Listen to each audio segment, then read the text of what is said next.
وشر الأمور محدثاتها وكل محدثة بدعة وكل بدعة ضلالة وكل ضلالة في النار.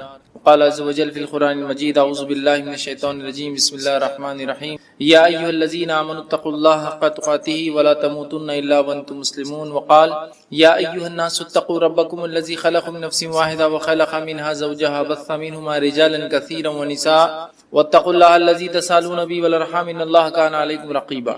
وقال: يا أيها الذين آمنوا اتقوا الله وقولوا قولا سديدا يصلح لكم أعمالكم ويغفر لكم ذنوبكم ومن يطع الله ورسوله فقد فاز فوزا عظيما. اللهم صل على محمد وعلى آل محمد كما صليت على إبراهيم وعلى آل إبراهيم إنك حميد مجيد. اللهم بارك على محمد وعلى آل محمد كما باركت على إبراهيم وعلى آل إبراهيم إنك حميد مجيد. رب اشرح لي صدري ويسر لي أمري واحلل عقدۃ من لسانی یفقہوا قولی. اما بعد، تمام تعریفیں اس اللہ عز و جل کے لائق و زیبا ہے جو تمام جہانوں کا بنانے والا اور اسے پالنے والا ہے، اور درود و سلام اس کے آخری نبی محمد صلی اللہ علیہ وسلم پر. الحمدللہ ہم تمام یہاں اس درس قرآن کے لیے جمع ہوئے ہیں. انشاءاللہ العزیز اس مختصر سے وقت میں آج میں آپ تمام کے سامنے ایک بڑے ہی اہم موضوع پر روشنی ڈالنے کی کوشش کروں گا، اور آج کا میرا ٹاپک جو میرا موضوع میرا عنوان ہوگا انشاءاللہ وہ ہے قرآن مجید کے بعض سور کے فضائل. قرآن جو کہ اللہ رب العزت کی طرف سے نازل کردہ کتاب ہے، اور ہم تمام لوگ اس پر جو ایمان لاتے ہیں کہ یہ کتاب اللہ کی جانب سے نازل ہوئی، اور ایمان کا یہ تقاضا بھی ہے کہ ہم اس پر ایمان لاتے ہیں، اس کے بعد اس کی تلاوت کرتے ہیں، اس کو پڑھتے ہیں، ایمان لانے کے بعد اس کو سمجھتے ہیں، ٹھیک ہے، اور اس کی باتوں پر عمل کرتے ہیں، اس کو دوسروں تک پہنچاتے ہیں. تو بہرحال اس کی کچھ حقوق بھی ہم پر عائد ہوتے ہیں. لیکن قرآن کے تعلق سے یاد رکھیے، بہت ساری بار یہ بات دیکھی گئی ہے کہ لوگ قرآن کے تعلق سے، اس کے فضائل کے تعلق سے بہت ساری باتیں کہتے ہیں، لیکن بہت ساری مرتبہ وہ باتیں قرآن کے فضائل، فوائد، فائدوں، بینیفٹس کے تعلق سے بولتے ہیں جو سنت سے ثابت ہی نہیں. مطلب قرآن کے اگر فضائل، اس کے فائدے اٹھانا ہے، یا تو قرآن بتائے کہ اس کے کیسے فائدے اٹھائے جائیں گے، یا تو سنت نبوی میں مطلب نبی اکرم صلی اللہ علیہ وسلم حدیث میں بیان کریں کہ قرآن کے یہ فضائل ہیں. لیکن آج ہم دیکھتے ہیں ہمارے پاس قرآن کے تعلق سے اتنی لا علمی ہے، اس پر ایمان لانے کے بعد جو اس کے حقوق ہیں کہ اس کو پڑھا جائے، اس کو سمجھا جائے، اس پہ عمل کیا جائے، اس کو دوسروں تک پہنچایا جائے، یہ تمام چیزوں سے ہماری زندگی اللہ رحم کرے خالی نظر آتی ہے. مطلب ایمان لانے کی جہاں تک بات ہے، بلیف کی جہاں تک بات ہے، تو ہم دعویٰ کرتے ہیں قرآن پہ ہم ایمان لائیں، لیکن باقی حقوق ترک کر دیتے. اسی طرح قرآن کے فضائل بھی ہے، ظاہر سی بات ہے. یہ کتاب بہت سارے فائدے اپنے ساتھ لاتی ہے. اس کی تلاوت کے کئی فائدے ہیں، اتنے سارے کہ جو بتائے گئے وہ بھی ہوتے ہیں، جو نہیں بتائے گئے وہ بھی ہمیں انشاءاللہ ملتے ہیں. کچھ دنیا میں ملیں گے، کچھ آخرت میں ملیں گے. لیکن قرآن کے تعلق سے کچھ فضائل گھڑ دیے گئے ہیں، لوگوں نے بنا دیے ہیں، لوگوں نے بتا دیے ہیں، عجیب و غریب فضائل مختلف صورتوں کے تعلق سے. اور ایسے بھی کچھ فضائل ہیں جو ثابت ہی نہیں. چلیے کچھ ثابت ہے اور اس کو بڑھا دیا لوگوں نے. مطلب ایک چیز ثابت ہے کہ قرآن کی یہ صورت کی یہ فضائل ہے، اب لوگ بڑا چڑھا کر بتا رہے ہیں، تو یہ تو سمجھ میں آ رہا ہے کہ کچھ تو ہے، لیکن اس میں لوگوں نے اضافہ کر دیا، ایڈ کر دیا.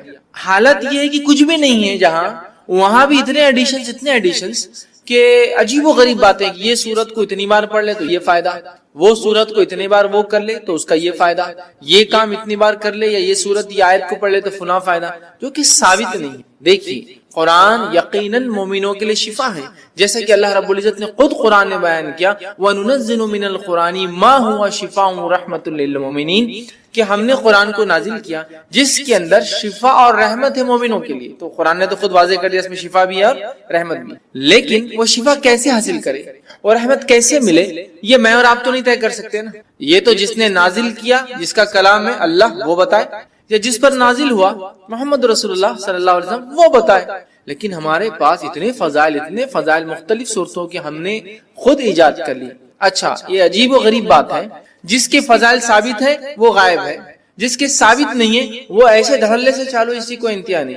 اب کوئی یہ سوال کر سکتا ہے بھائی قرآن تو ہے نا، قرآنی آیت تو ہے نا، قرآن کی سورے ہے نا، تو کیا ہوا پڑھ لیے تو، کیا ہوا گنتی طے کر لیے تو، کیا ہوا فکس تعداد بنا لیے تو، کیا ہوا ایک دن فکس کر لیے تو. میرے بھائی ایک دوا جب ڈاکٹر لکھتا ہے تو وہی بتاتا ہے کہ اس کا استعمال کیسے کیا جائے. میں دوا ہی تو ہے نا، ہے طریقہ بھی بتا جائے. تو قرآن ہے، یقیناً شفا ہے، رحمت ہے، برکت ہے، مغفرت ہے، دنیا اور آخرت کی کامیابی ہے، لیکن یہ کامیابی کے لیے، یہ شفا، یہ رحمت، یہ برکت، یہ مغفرت کے لیے مجھے اور آپ کو اس کتاب کو ویسے ہی فالو کرنا پڑے گا جیسے بتایا گیا۔ خاص طور سے فضائل کے معاملے میں مسلمان بڑے کمزور نظر آتے ہیں۔ معنی یہ فضائل کے معاملے میں عمل سب سے زیادہ ہوتا ہے، کمزور کس معنی میں کہ گھڑ لیے گئے ہیں، خود ایجاد کر لیے ہیں، سیلف جو ہم نے بنا لیے ہے کہ بھائی یہ فائدہ ہے قرآن کا، فضائل مطلب فائدہ، تو اب یہ تو یا تو قرآن بتائے میرا یہ فائدہ، یہ تو حدیث، تو بہت ساری قرآنی صورتوں کو ہم لوگوں نے خود بنا لیا ہے کہ اس کے یہ فضائل ہیں، اس کے یہ فوائد ہیں، اس کے یہ بینیفٹس ہیں، اس کے یہ ثمرات ہیں۔ یاد رکھیے کسی بھی چیز کے فضائل کے لیے یہ ضروری ہے کہ وہ ہمارے دین اور شریعت کا حصہ ہو، ہمیں بتائے گئے ہو۔ قرآن بھی اگر ہے اور اگر کسی مخصوص تعداد میں آپ اس صورتوں کو پڑھتے ہیں تو یہ بھی ضروری ہے کہ وہ ہمیں بتایا گیا ہو کہ ان صورتوں کو ایسی مخصوص تعداد میں پڑھنا چاہیے۔ تو آج میں انشاءاللہ عزیز قرآن کی چند صورتوں، بعض صورتوں کو میں نے اس لیے کہا کہ ہر صورت کے فضائل بیان کرنا ممکن بھی نہیں، میں کم بیش وہ فضائل بیان کروں گا جو حدیث میں واضح آتے ہیں، کلیئر کہا گیا، صورتوں کے نام لے کر کہے گئے، جیسا کہ سارے قرآن کے فضائل ہیں، مطلب قرآن مجید کے پڑھنے کے فضائل، تو وہ تو کچھ بھی بڑھیا فضائل ہے، لیکن جہاں ہم بولتے ہیں مخصوص صورتوں کے تعلق سے، تو آج میں آپ کے سامنے قرآن مجید کے بعض صورتوں کے انشاءاللہ فضائل رکھوں گا، اور انشاءاللہ العزیز اللہ تعالیٰ نے موقع دیا تو میں قرآن مجید کی بعض صورتوں کے نہیں، بعض آیتوں کے اور بعض الفاظ کے فائدے بھی اور فضائل بھی انشاءاللہ کبھی آئندہ وقت رکھوں۔ تو آج صورتوں کے، چیپٹرز کے، سوروں کے فضائل دیکھیں گے، پھر کبھی موقع رہا تو اس کی خاص آیتوں کے اور خاص الفاظ کے جو حدیث میں آتے ہیں وہ فضائل بھی کبھی ہم، ٹھیک ہے؟ تو بعض صورتوں کے، کیونکہ ہر کسی کی فضیلت آتی بھی نہیں، اچھا کچھ فضائل آتے ہیں لیکن وہ ضعیف ہے، موضوع ہے، مطلب ایسی حدیثیں ہیں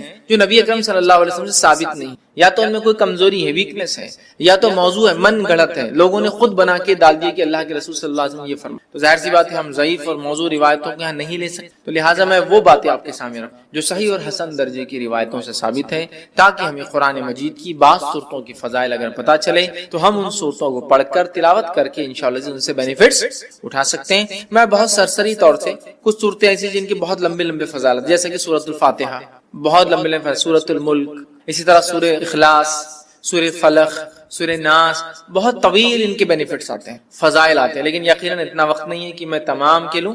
یقیناً صورتوں کی تفسیر میں نے سورہ فاتحہ کی تفسیر رکھی تو اس کے سارے فضائل ماشاءاللہ اس میں رکھے۔ آج میں مختصر چنندہ اہم فضائل کو، اگر ایک صورت ہے جیسے سورۃ الکہف، کئی فضائل آتے ہیں تو ظاہر سے پورے نہیں رکھوں گا، ان میں سے کچھ، تاکہ ہم زیادہ سے زیادہ صورتوں کے آج فضائل دیکھنے کی کوشش کریں کہ ان صورتوں کے کیا فضائل آتے ہیں، خود قرآن نے کیا بیان کی، اور کچھ فضائل جو احادیث میں آتے ہیں انشاءاللہ وہ میں آپ کے سامنے رکھنے کی کوشش کروں گا۔ آئیے سب سے پہلے ہم دیکھتے ہیں سورۃ الفاتحہ، ترتیب میں جائیں گے انشاءاللہ، لیکن ترتیب میں جب ایک حدیث میں کئی صورتوں کے فضائل اگر آئیں گے تو میں پھر اس کو وہیں رکھ دوں گا، وہ صورت کو ہم بعد میں نہیں دیکھیں گے، ٹھیک؟ ورنہ کوشش کریں گے کہ ہم سیکوینشلی جائے سورۃ الفاتحہ سے۔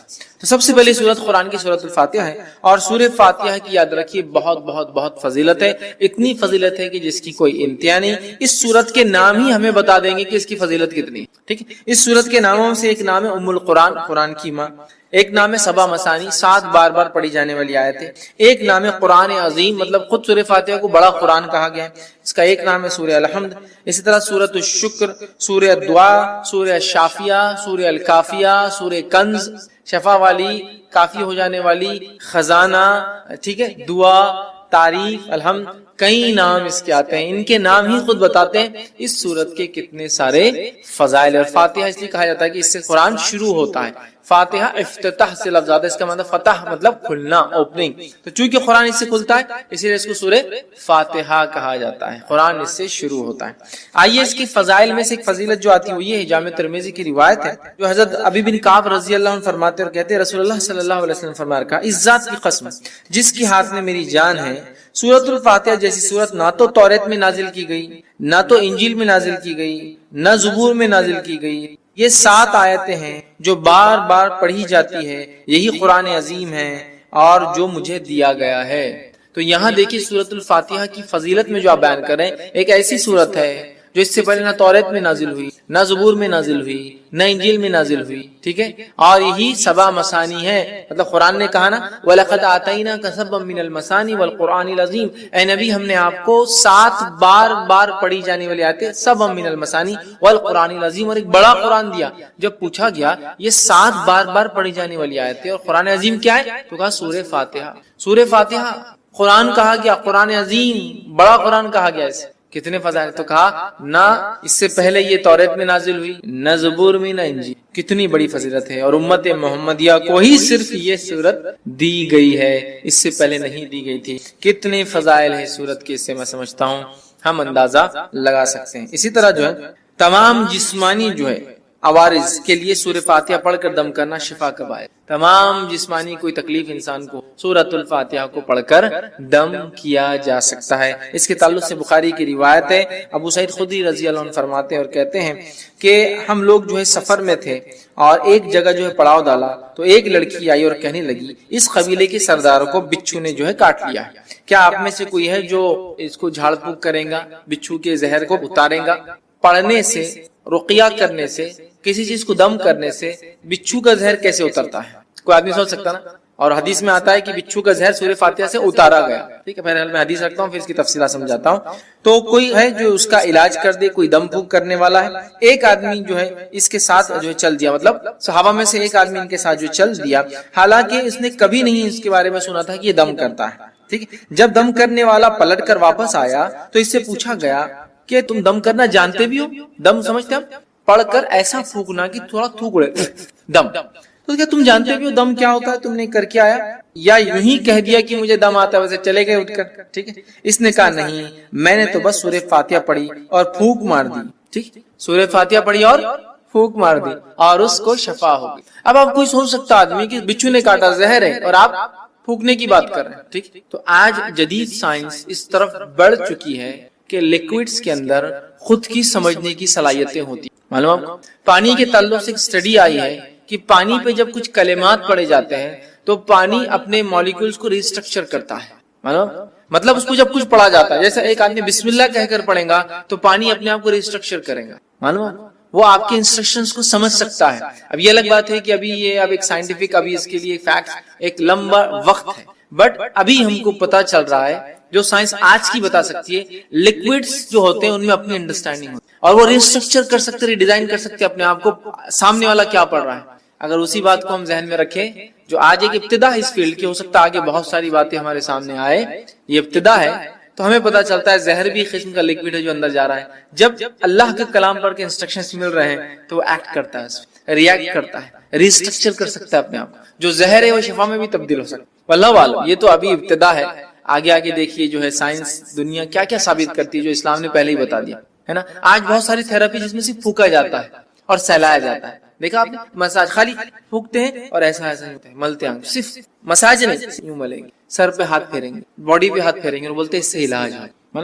جرمنی میں ایک سائنٹسٹ ہے، وہ پاگلوں کا یا لوگوں کا علاج کرتا ہے جن کو مرگی وغیرہ کی بیماری، ایپیلیپسی وغیرہ ہوتی ہے، اور وہ ان کو، حالانکہ نان مسلم ہے، کرسچن ہے، تجوید کے ساتھ قرآن پڑھاتا ہے اور اس کی تجزیے کے مطابق، اس کے ایکسپیریمنٹس کے مطابق وہ کہتا ہے اللہ لفظ کو جو تجوید کے ساتھ پراپرلی برابر ادا کیا جائے ایسا آدمی پاگل نہیں ہوتا. وہ مسلمان نہیں ہے لیکن اس کی تھراپی کہتی ہے کہ یہ لفظ کو صحیح بولنے سے مینٹلی آدمی اچھا رہتا ہے. سبحان اللہ. ٹھیک ہے، تو بہرحال تو زہر کا اتارا ہے، اس لیے میں نے کہا کہ جسمانی بیماریوں کا اس کے اندر علاج ہے. اسی طرح سورۃ الفاتحہ کی فضیلت یہ ہے، جادو، جن، مرگی یا کسی پر سایہ یا کسی چیز کا اثر ہو، بیماری اگر کسی انسان کو ہو اور صبح اور شام جو ہے 3 مرتبہ سورہ فاتحہ پڑھ کر دم کی جائے تو اس کو شفا مل جاتی ہے. جادو، کوئی اثر، آصف جس کو کہتے ہیں، ٹھیک ہے، مرگی، ایپیلیپسی، اس جیسی کوئی بھی بیماری ہو انسان کو، اگر سورۃ الفاتحہ صبح اور شام 3 مرتبہ پڑھ کے دم کی جائے تو اس کو فائدہ ہوتا ہے. جس کے تعلق سے ابو داؤد کی روایت ہے، ایک لمبا واقعہ ہے. خارجہ بن سلت رضی اللہ عنہ کا جو اس کے راوی وہ کہتے ہیں کہ ان کے چچا نے روایت کیا کہ وہ ایک سفر میں تھے اور وہ ایک جگہ سے گزرے جہاں ایک آدمی کو لایا گیا جو زنجیروں میں جکڑا ہوا تھا، مطلب اس کو باندھا ہوا تھا رسیوں وغیرہ میں. لوگوں نے کہا یہ پاگل ہے اور تم محمد صلی اللہ علیہ وسلم کے ساتھی ہو اور تم محمد صلی اللہ علیہ وسلم کے ساتھ رہے ہو، کچھ ایسا پڑھو کہ اس انسان کو شفا ہو جائے. صحابہ اس کو صبح اور شام 3 مرتبہ سورہ فاتحہ پڑھتے اور اس پر دم کرتے تھک تھکی لگاتے کرتے اور وہ کہتے تھوڑے دن یہ کیا اور اس کے بعد وہ آدمی ایسا فریش ہو گیا جیسے کہ غلام تھا، آزاد کر دیا، ایک دم اچھا ہو گیا، شفایاب ہو گیا. ٹھیک ہے. اور جو ہے روایت بہرحال لمبی اور بھی بہت ساری باتیں اس میں. ہم کو جو فضائل لینا تھا یہ تھی کہ اس کے پڑھنے سے ذہنی بیماری، پاگل پن، مرگی، جن، سایہ، جو بھی بہرحال بولتے لوگ، نظر بد، سب کا علاج الحمدللہ اس سورت کے اندر. ٹھیک ہے. آئیے دوسرے سورۃ البقرہ. سورۃ البقرہ کی کیا فضیلت ہے اس کے تعلق سے میں سمجھتا ہوں بہت زیادہ بتانے کی ضرورت نہیں. یہ بڑی مشہور اور معروف سورت ہے، قرآن کی سب سے بڑی سورت ہے. حدیث کے اندر اس کی فضیلت میں جو آتا ہے، جامع ترمذی کی روایت ہے، نبی اکرم صلی اللہ علیہ وسلم فرمایا کہ جس گھر میں سورۃ البقرہ تلاوت ہوتی ہے اس گھر میں شیطان داخل نہیں ہوتا ہے. میں یقیناً حدیث کے کمپلیٹ ورڈنگز نہیں رکھوں گا کیونکہ ہمیں کافی صورتوں کی فضیلت دیکھنا ہے، بس سرسری طور سے بیان کرتا جاؤں گا، کوئی دیکھنا چاہے تو تفصیلات دیکھ سکتے. تو جامع ترمذی کی روایت نبی اکرم صلی اللہ علیہ وسلم فرمایا اور کہا کہ جس گھر میں سورۃ البقرہ پڑھی جاتی ہے اس گھر میں شیطان داخل نہیں ہوتا ہے، یاد رکھیے. اسی طرح سورۃ البقرہ کے تعلق سے صحیح مسلم کی روایت میں جو فضائل آتے ہیں وہ کیا سنیے. سورۃ البقرہ کی تلاوت اور سماعت جادو کا بہتر علاج ہے. تلاوت اور سننا جادو کا علاج ہے. دوسرا، کوئی جادوگر سورۃ البقرہ پہ غالب نہیں آ سکتا. تیسرا فائدہ اسے پتہ چلا ہے اس کی تلاوت کرنے سے گھر میں خیر و برکت آتی ہے. چوتھی فضیلت معلوم ہوتی ہے اس کی تلاوت ترک کرنے سے گھر کی خیر و برکت سے انسان محروم ہو جاتا ہے. ٹھیک ہے. پانچواں فائدہ آتا ہے قیامت کے روز سورہ بقرہ اپنے پڑھنے والوں کے لیے مغفرت کے لیے جھگڑا کرے گا. 5 فضائل آتے صحیح مسلم کی روایت میں. ٹھیک ہے. اور ابو امامہ باہلی رضی اللہ عنہ اس حدیث کے راوی ہے. حدیث کے اندر جو آتا ہے وہ یہ ہے قرآن پڑھا کرو، وہ قیامت کے روز اپنے پڑھنے والوں کی سفارش کرے گا. خصوصاً 2 روشن صورتیں تلاوت کرو، سورۃ البقرہ، سورہ آل عمران. ٹھیک ہے. قیامت کے روز یہ اس طرح قطار میں آئیں گی جیسے بادل آتے ہوں یا 2 صائبان، مطلب 2 صائبان ہیں یا پھر بادلوں کے جیسے ہی سایہ لے کر آئیں گے. ٹھیک ہے. یا جیسے قطار میں اڑنے والے پرندوں کی طرح یہ جو ہے آئیں گے اور اپنے پڑھنے والے کی طرف جھگڑا کریں گے. سورہ بقرہ اور سورہ آل عمران کی اللہ ان کی مغفرت کرو، ان کو معاف کر دو، تو جھگڑا کریں گے تو انہیں پڑھا کرو. ٹھیک ہے. ان کا پڑھنا باعث برکت ہے، برکت ہے، اور اس کا چھوڑنا باعث حسرت ہے، خیر و برکت چھین جاتی ہے، اور جادوگر اس کا مقابلہ نہیں کر سکتے. 5 فضیلت پورے قرآن کی بھی ہے. سورہ بقرہ اور سورہ آل عمران کا خاص نام لیا گیا، 2 نمبر اور 3 نمبر کا سورہ ہے قرآن کا. ٹھیک ہے. اسی طرح شیطان گھر میں داخل نہیں ہوتا ہے، جادو کا اثر ختم ہو جاتا ہے. اب اگر جادو ہو گیا ہے یا شیطان اندر آ گیا تو بھاگ بھی جاتا ہے اس کے پڑھنے سے. مطلب ایک تو اندر نہیں آنے دینا، ایک تو جادو ہوگا تو علاج کرنا، اور ایک آگے تو ہکالنا. تینوں کام ہو سکتے ہیں سورہ بقرہ سے. سنیے حدیث کے اندر روایت ہے، حاکم کی روایت ہے، نبی اکرم صلی اللہ علیہ وسلم نے فرمایا اور کہا ہر چیز کی ایک چوٹی ہوتی ہے. قرآن مجید کی چوٹی اور فضیلت و عظمت کے اعتبار سے سورۃ البقرہ اس کی چوٹی ہے، پیک ہے، پیناکل ہے اس کا. ٹھیک ہے. جس گھر میں سورہ بقرہ پڑھی جاتی ہے شیطان سنتے ہی اس گھر سے بھاگ جاتا ہے. جس گھر میں سورۃ البقرہ پڑھی جاتی ہے شیطان سنتے ہی بھاگ جاتا ہے. ایول، برائی جتنی بھی ہے شیطان لاتا ہے نا، گھر سے بھاگ جاتی ہے. آئیے تیسرا سورہ سورہ آل عمران. سورہ آل عمران کے تعلق سے آتا ہے قیامت کے روز، جو ہم نے پیچھے جو روایت دیکھی اس روایت میں تفصیلات آ چکی تھی صحیح مسلم کی روایت کے اندر، جہاں نبی اکرم صلی اللہ علیہ وسلم فرمایا 2 قطار یا تو پرندوں کی یا تو 2 صائبان، درخت جو بڑے سائیدار ہوتے، یا تو بادلوں کے جیسی 2 صورتیں آئیں گی اور اپنے پڑھنے والے کی سفارش بلکہ جھگڑا کریں گے ان کے لیے، نور ثابت ہوں گی ان کے لیے. اور روز قیامت جب کوئی سایہ نہ ہوگا تو 7 تو عرش میں ہے، اس کے علاوہ جن کو سایہ ملے گا ان میں سورۃ البقرہ اور سورہ آل عمران پڑھنے والے بھی، اور یہ 2 نور جیسے ثابت ہوں گے. ٹھیک ہے. تو سورہ آل عمران بھی اس میں شامل تھا. یہ نور جیسی ثابت ہو، سایدار درخت جیسی ثابت. یہ اس کے بڑے فضائل یاد رکھیں سورۃ آل عمران کے، اور یہ لڑیں گی، یاد رکھیں لڑیں گی. آئیے حدیث کے الفاظ سن لیجیے. نبی اکرم صلی اللہ علیہ وسلم کو، یہ مسلم کی روایت ہے، کو فرماتے ہوئے سنا ہے کہ قیامت کے روز قرآن مجید لایا جائیں گا اور جو لوگ قرآن پر عمل کرتے تھے وہ بھی لائے جائیں گے. سورہ بقرہ اور سورہ آل عمران آگے ہوں گے. اس کے بعد نبی اکرم صلی اللہ علیہ وسلم نے ان دونوں صورتوں کی 3 مثالیں دی جنہیں میں آج تک نہیں بھولا. راوی کہتے ہیں اور فرماتے ہیں وہ دونوں صورتیں بادل کے 2 ٹکڑوں کی طرح ہوں گی، مطلب سایہ دیں گی. 2 کالے رنگ کی جو چھتریاں ہوں گی جن میں روشنی چمک رہی گی، بادل جیسی ہوں گی. 2 چھتریاں ہوں گی ان میں روشنی بھی چمک رہی ہوں گی. ٹھیک ہے.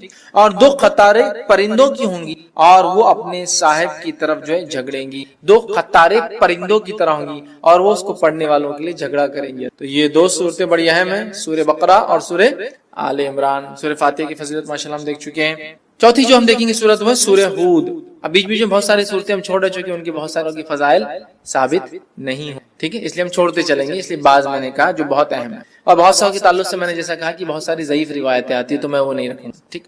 سورہ ہود کو ہم دیکھتے ہیں. سورہ ہود کی یاد رکھی بڑی فضیلت ہے اور سورہ ہود کے تعلق سے جامع ترمذی کی روایت ہے، جو باتیں ہمیں پتہ چلتی وہ یہ ہے کہ سورۃ الہود سورہ نمبر 11، سورہ واقعہ سورہ نمبر 56 56، سورہ مرسلات سورہ نمبر 77 77، سورہ نبا سورہ نمبر 78 78، سورہ تکویر سورہ نمبر 81 81 جو ہے، ان صورتوں کی ایک ہی حدیث میں ایک ساتھ فضائل آتے ہیں۔ 5 صورتوں کی کیا فضائل ہے؟ عبداللہ ابن عباس رضی اللہ عنہ کے راوی کہتے ہیں ابوبکر صدیق رضی اللہ عنہ نے عرض کیا یا رسول اللہ صلی اللہ علیہ وسلم آپ بوڑھے ہو گئے ہیں، مطلب نبی اکرم صلی اللہ علیہ وسلم کے سر میں کچھ بال سفید نظر آنے لگے تھے، حالانکہ انس بن مالک رضی اللہ عنہ کہتے ہیں آپ کے بہت کم بال تھے اور آپ تیل لگانے سے چھپ جایا کرتے تھے۔ تو اللہ کے رسول صلی اللہ علیہ وسلم سے ابوبکر صدیق نے پوچھا رضی اللہ عنہ کیا بات، بہت سارے بال آپ کے سفید نظر آئے؟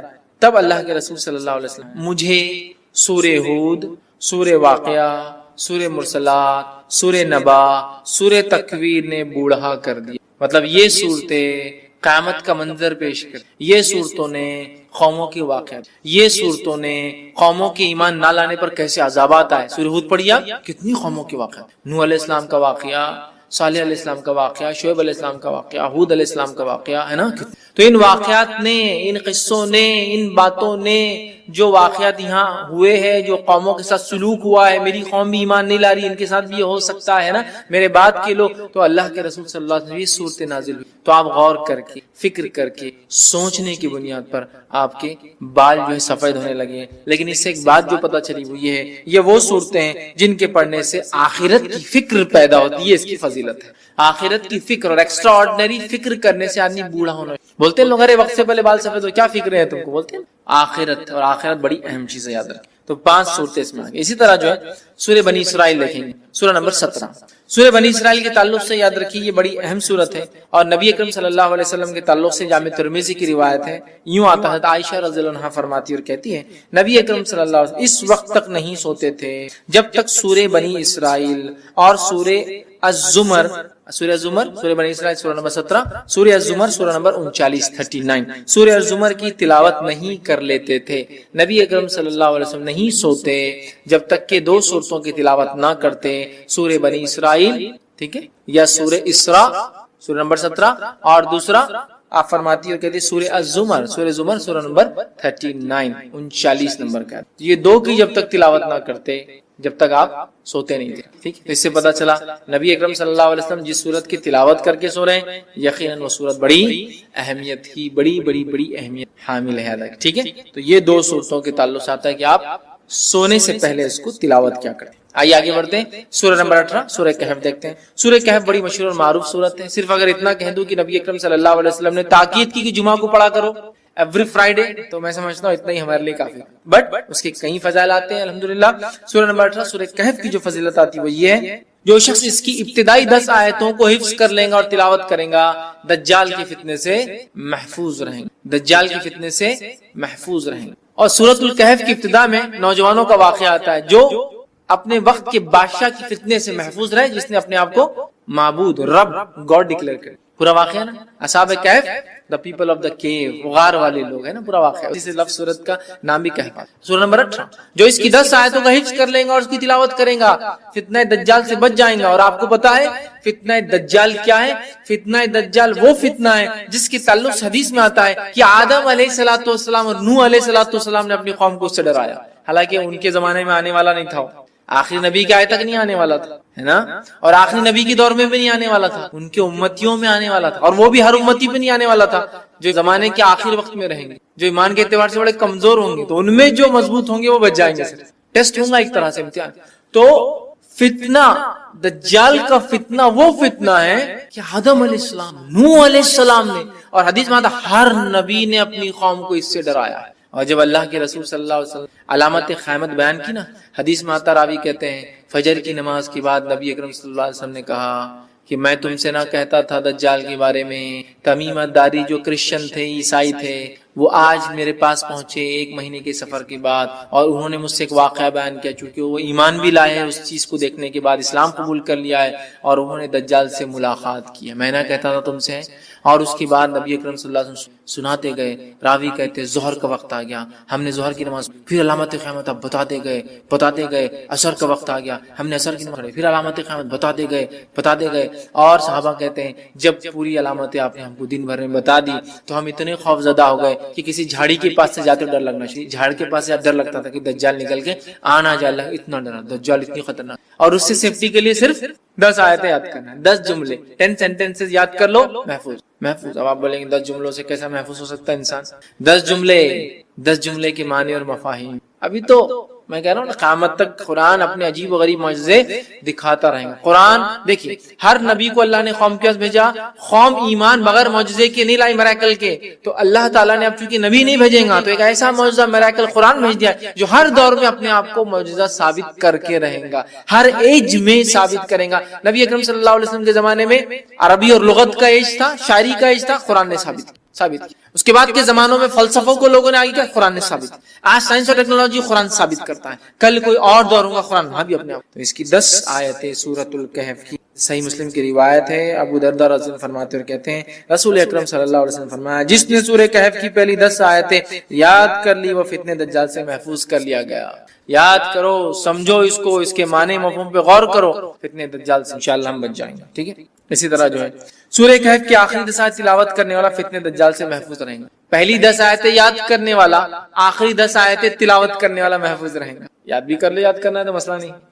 اور کچھ علماء لکھتے ہیں ہو سکتا ہے دونوں سے فائدہ، واللہ عالم، چونکہ طبرانی کی روایت میں الفاظ اس طرح سے، ابو سعید خدری رضی اللہ عنہ کہتے ہیں رسول اللہ صلی اللہ علیہ وسلم فرمایا جس نے سورۃ الکہف کو اس طرح پڑھی جس طرح نازل ہوئی تو وہ اس کے لیے قیامت کے روز نور ہوں گی، مکہ سے لے کر جس جگہ وہ رہتا وہاں تک کے لیے نور، انڈیا سے وہاں پڑھے تو وہاں تک اتنا بڑا نور رہے گا، جس جگہ سے مکہ تک اتنا بڑا نور اس کے لیے ثابت ہوگا۔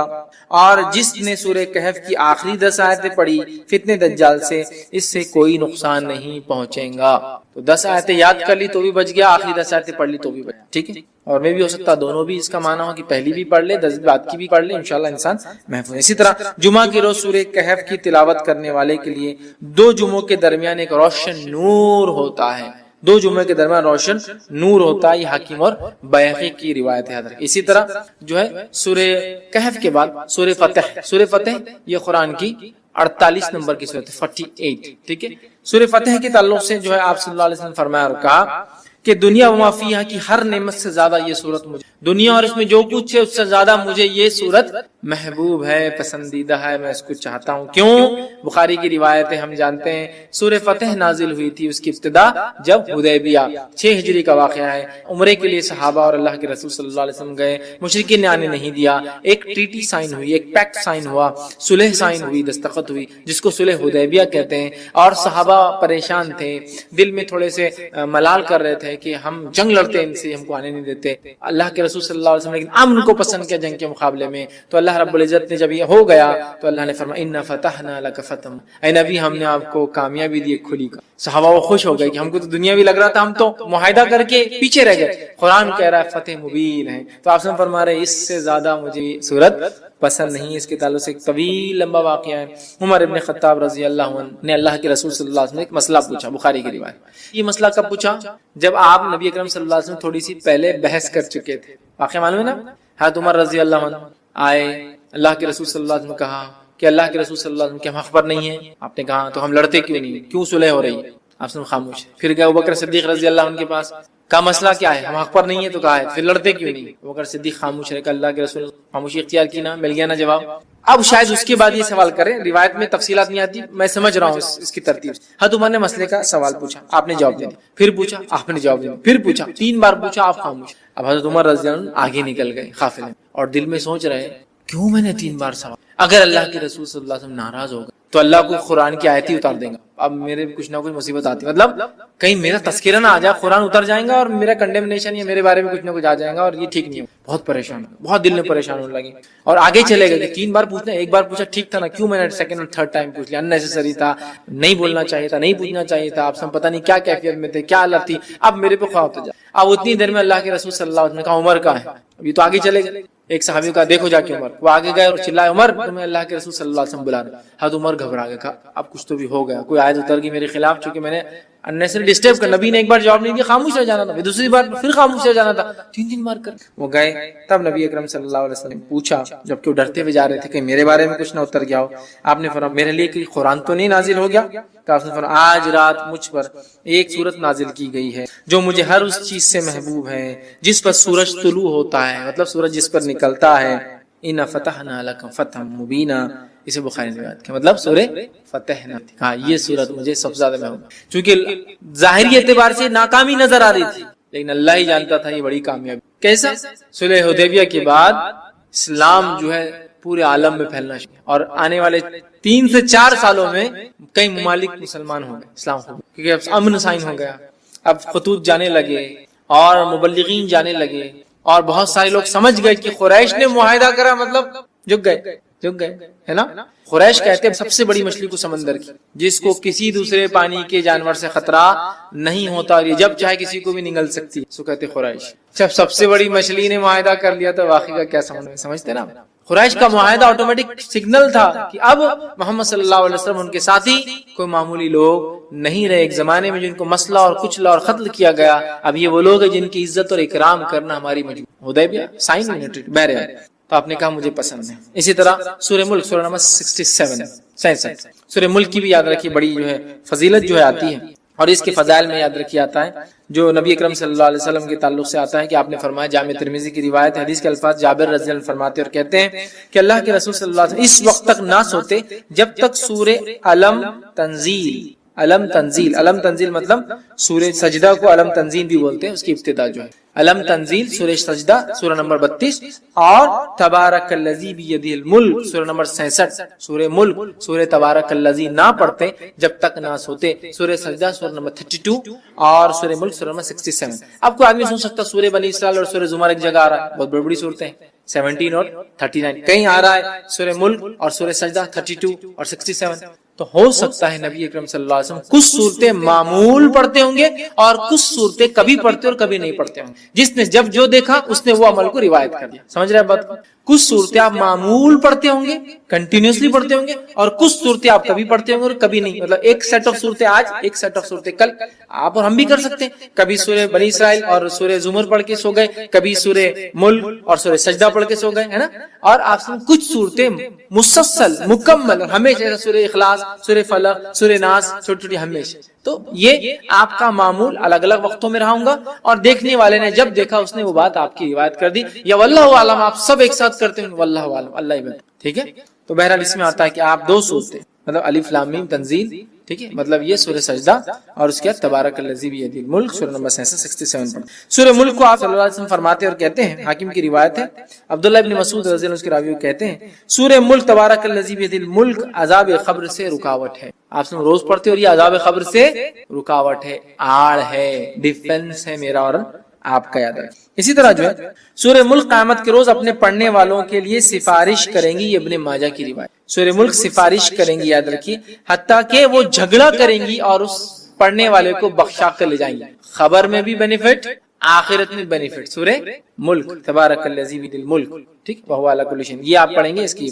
اسی طرح سورہ ملک پڑھنے والے کی مغفرت کے لیے قیامت کے روز اللہ تعالیٰ سے یہ سورہ جھگڑا کریں گی اور جنت میں لے جائیں گی، عذاب قبر سے محفوظ رکھیں گی، آخرت میں اللہ تعالیٰ سے جو مجادلہ کریں گی، جھگڑا کریں گی، اور جنت میں بھی لے جائیں گی اپنے پڑھنے والے، ٹھیک۔ یہ جو ہے طبرانی کی روایت میں کہ جنت میں لے جائیں گی، بہت ہی جو ہے اہم صورت ہے۔ اس کے تعلق سے ایک بات جو آتی ہے، ابن کثیر رحمہ اللہ نے اپنی تفسیر میں سورہ ملک کی اس کو روایت کیا، وہ روایت اس طرح سے، سورہ ملک خود پڑھنی چاہیے اپنے بیوی بچوں کو، حتیٰ کہ اپنے پڑوسیوں کو بھی اس کی پڑھنے کی تلقین کرنا چاہیے، اور صحابہ ایسا کرتے تھے، خود پڑھتے تھے، اپنے بیوی بچوں کو بولتے تھے، اور پڑوس سے بولتے تھے سورہ ملک پڑھا کرو بھائی، سمجھ رہے آپ، ہمیں بھی کرنا چاہیے۔ اسی طرح آگے بڑھتے ہیں، سورہ نمبر 76 سورہ جو ہے دہر یا سورہ انسان 76 سورہ دہر، اس کی انشاءاللہ دیکھتے فضائل۔ روایت صحیح مسلم کی ہے، رسول اکرم صلی اللہ علیہ وسلم جمعہ کے روز فجر کی نماز میں سورہ سجدہ اور سورہ دہر کی تلاوت کرتے ہیں۔ سورہ دہر سورہ نمبر 76 اور سورہ سجدہ سورہ نمبر 32 کی آپ صلی اللہ علیہ وسلم فجر کی نماز میں تلاوت کرتے تھے،